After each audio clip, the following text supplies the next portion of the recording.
Welcome back. Mr. TL is in the house now. This is very dangerous, dangerously sweet. Come, bring your chair, sit down, relax, and enjoy this one. Remember to share, like the video. Now, this is my journey to the city. How I landed in a house of one of the most millionaire as a private chef. By the way, my profession is I'm a chef, by the way, by profession. Now, this is how I landed the millionaires in the millionaires' house. A single mom, remember? One kid, around 10 years. Husband is in the US. And some workers in the compound. Now, this is how I landed in that job, and this is how my life was almost miserable. Now, bring your chair, come. Remember to have a glass of water. Mr. TL is here. Now, come. Now, this day I traveled from Busia to Nairobi to look for a job. At first, I got a job. I was working in a restaurant. Now, there's this customer.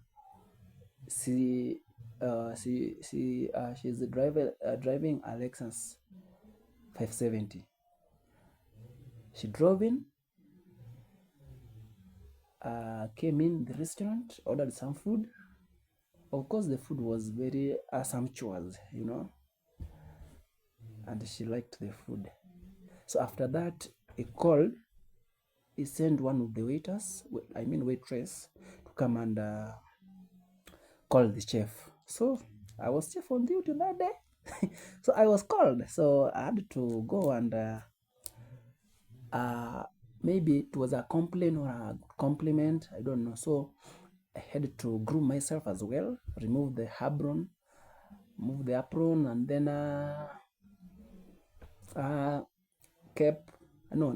and then just move the apron with the cap and everything. So I went.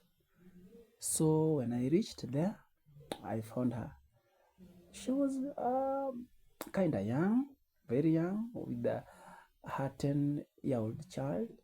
So they are sitting there. So she asked, "Are you the chef here?" Yeah, of course. I said, "Yes, I'm the chef. What's the problem? Our dear customer?" No, the food was good. Actually, it was a pizza. The pizza was sumptuous. It was tantalizing. And is a tip for you. So she gave me 5,000 tip. I've never seen that in my entire life. This day, I'm gonna love the day, my friend. Now, I was given this money. I enjoyed, and then she told me that I would like to open something like this in near future. I had money, and maybe I would buy your idea. So, will you mind to share your number? Oh, yes, you can have my number. So, because I know in this world, we are looking for opportunities, so we grab them automatically. So we don't joke with opportunities. So I just have to give my number. So I gave her my number. She went. I went back to the kitchen and continued with my daily work. So 1, 2, 3, 4 days. After 4 days, she called. "Hello, chef. How are you doing?" "I'm good. Are you at work?" "Yeah, of course I was at work because it was evening. So I'm doing evening to night shift." Yeah. So she called and we talked. She told me, "I would like to I invite you in my place. I have a guest.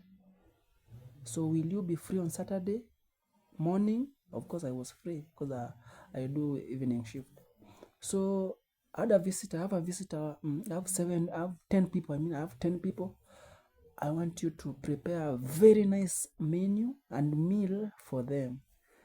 I'll pay you good. I'll pay you well. So, of course, I love it. And as a young hustler and someone who has a family, so I had to do that. I had to go. I had to talk to her, and we agreed. So, she asked me to come up with a nice menu and sent to her via WhatsApp. So quickly, because I have those things at the fingertip. So quickly I grabbed that, I did very fast and sent to her. Within no minute, she recommended, "Hey, the menu is so good. Are you sure you will prepare these things you've written down?" Of course, as a chef, you can't try something you can't do. So I said, "Yeah, I'll do." So she asked me, "What's your budget?" So I said that everything there costs around 10,000. Yeah, of course. Everything, because someone who has money and she want a starter, main meal, dessert, 3-course meal. Yeah. So maybe fruits, main meal, and maybe some cakes in the evening. Yeah, so I had to prepare that. Now we agreed, and she asked me whether she should send for me money to do the budget in town so that I go. Okay, she lives in Kilimani, my dear people, but I said no. Everything, let me just now do a budget, then I'll send you via WhatsApp, then you go shop, then me I'll just come to prepare the meal. Yeah, she agreed. So I did that and sent to her. So it was on a Friday, so she did the shopping on Friday in town, and then Saturday very early in the morning I went. So I thought he had a guest. Yeah, he had some guests in her house, so I had to prepare the meal, do everything. I went alongside along with the lady to do service. So it was very nice. The food was good. Everything was good. I even got a tip from the visitors. One of them gave me 1,000. In fact, they took my number. The meal was so nice. So pay time. Do you know? Within 8 hours, this lady, this madam, paid me 7,000. And she gave the waitress 3,000 shillings, Kenya shillings. So I love it. So that one passed and that one gone. So I went back to Kiambu Road, where I stay, where I work. So I carry on with my daily course and everything. So after 1 week, my friend, she called that we should meet in one of the big restaurants in town. In fact, it is called Gecko. It is a Mzungu,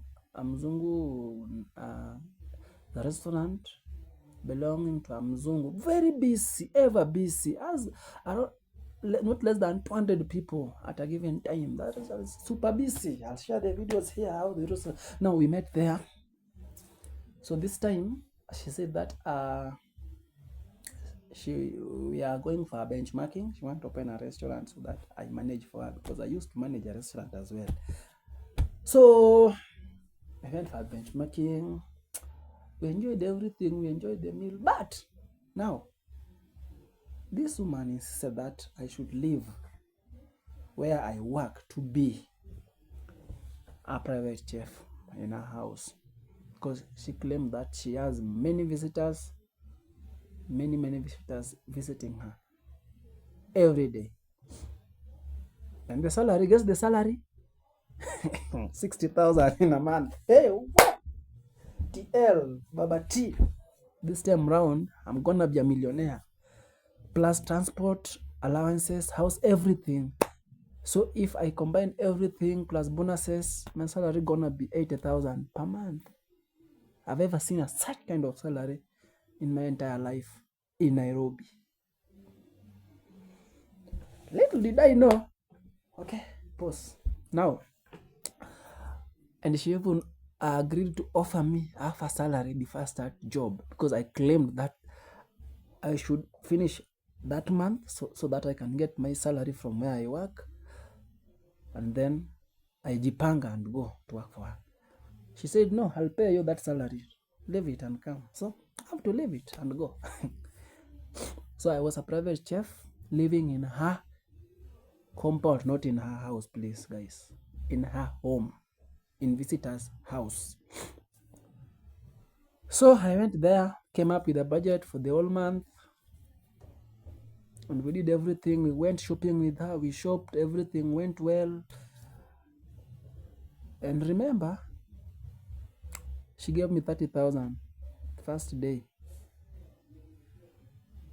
I've not even worked because I left where I was being paid 22,000 to go and work for her. So she paid me 30,000 and offered me accommodation, free transportation wherever I want to go. So that was that. Now, we have stayed here day 1, day 2, day 3, day 4, day 5, day 6, day 7, day 8, day 9. On the 10th day, things started boiling. So she gave me an access to her house, like her store. Yeah, mostly her store, because that's where we kept some of the food items. Her store and the kitchen, only sitting room, store and the kitchen. Yo, this is dangerous. Now I went to her store. I went to her store. Everything was good and well arranged. But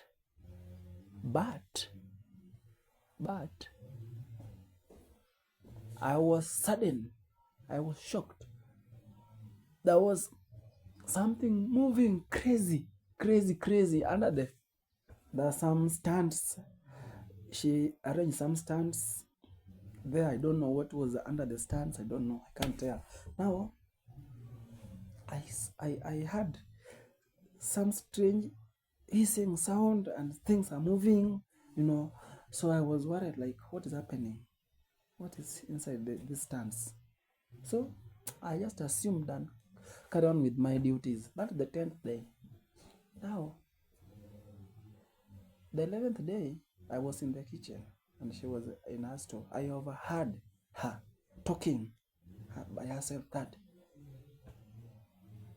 this one is still young and this one, we have to suck the blood, all of it.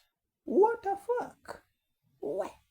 So I assumed maybe it disturbed me, but I drew closer so that I can hear what she was talking about well. So when I drew closer, I heard that the young chef, this one, he must drink the blood. So that's where I realized that these people are devil worshippers. These people will eat me alive. So I was shocked. I found a way on how I can evacuate the house with immediate effect. So I called one of my friends, told him, yo, it is this way. So we came up with a trick that I have a funeral at home. So I have to attend the funeral. She offered me a car and a driver to take me home. I said no. If my villagers saw me being driven, they will say that I've made it and I'll be killed. So just let me go. She gave me 10,000, and that's how I escaped. And I blocked her everywhere. She went back to search me in the restaurant where I was. She never, because they had left. She never found me. Guys, especially if you are young, be very careful with these millionaires. They are blood suckers. Be very, very careful. I was about to be killed. Imagine, who will take care of my land, one and only. So, guys, remember to subscribe, share the video. Things are boiling. I'm dropping another one soon. Keep on following and subscribing. Mr. T, kijana mdogo, Mr. TR. Thank you.